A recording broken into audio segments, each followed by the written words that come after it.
Welcome back to the Alibaba Success Guide, and in this video we are going to discuss how you're going to get started contacting suppliers. Now, as you start to contact potential suppliers, there are going to be a couple of things that you are going to want to keep in mind as we get started really going over some of the details of what you're going to need to do. Now, you are going to want to start narrowing down your basic suppliers, or the people that you're going to be serious in considering on a couple of issues. You're going to want to start thinking about price. You're going to want to think about minimum order quantity, because you want to be able to control how many you're going to actually have in inventory. You're going to narrow down your suppliers based on payment terms. You want them to be favorable to you and what's going to help you to be able to manage your cash flow. You want to make sure that you have suppliers that you can interact with and that you are developing a good, solid business relationship with. So start narrowing down your potential suppliers on these bases. And then also, throughout the process, be willing to negotiate. Be upfront in the terms that you want. Be upfront in the things that are going to make it good for you to be able to do business in whatever marketplace you're going to be doing business in, whether it's Amazon, whether it's eBay, whether it's locally. Make sure that you're negotiating with your supplier based on how you are going to be doing business.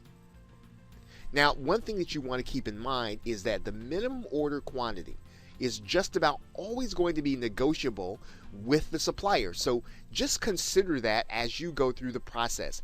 Even once you get to the end, you are then going to want to press your supplier to get the terms that you want for minimum order quantity. And then make sure also to seek a win-win.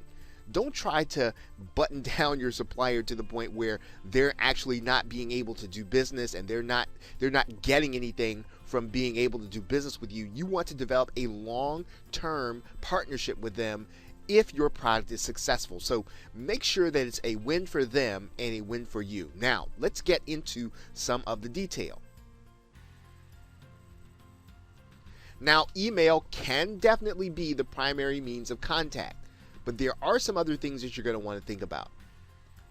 Now, one of the best practices of wholesale buyers is to use live chat.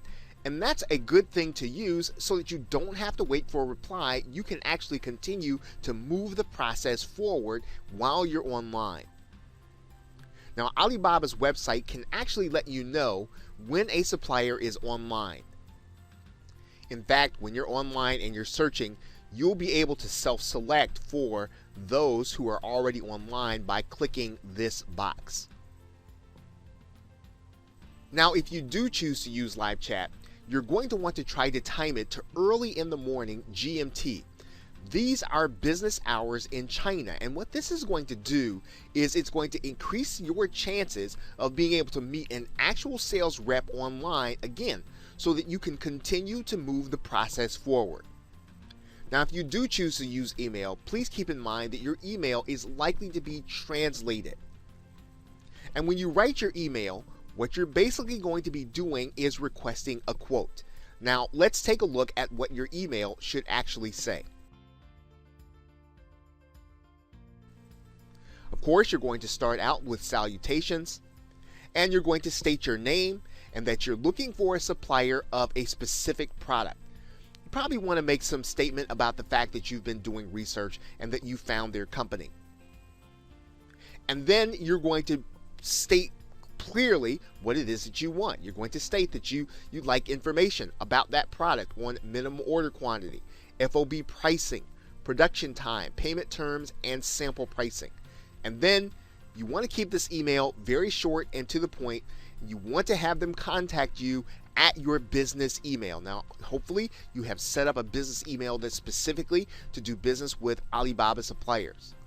And then you want to thank them and then tell them that you're looking forward to hearing from them, and then you state another salutation.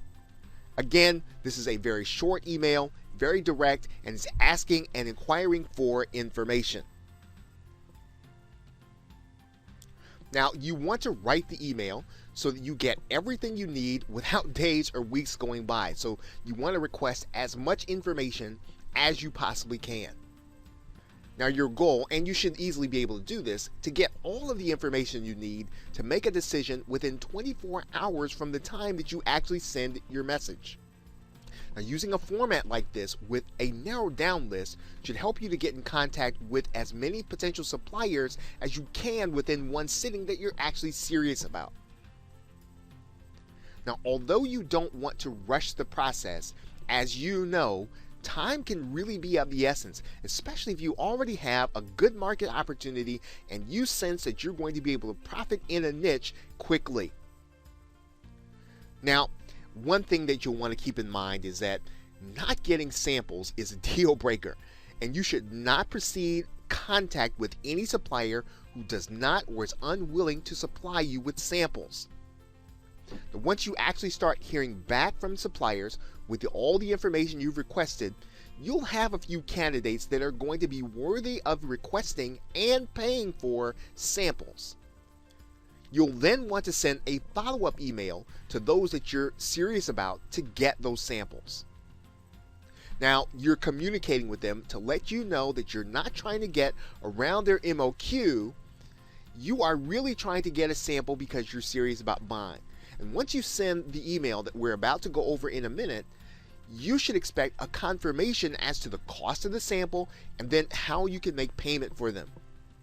Now, in some cases, the samples will be free to you, and you'll just need to pay the shipping. Now, let's go over the email that you'll be sending to request samples. Of course, you'll start with salutations, and then you'll thank them for their email, tell them that you reviewed it, and that you'd like to go ahead with an order. But you want to say before you commit, you'd like to get a sample of the product so that you can test quality. And then you want to make sure that you can do samples for that specific product that you're looking for. And then thank them, again, keeping this email very short, and then saying sincerely and then signing off.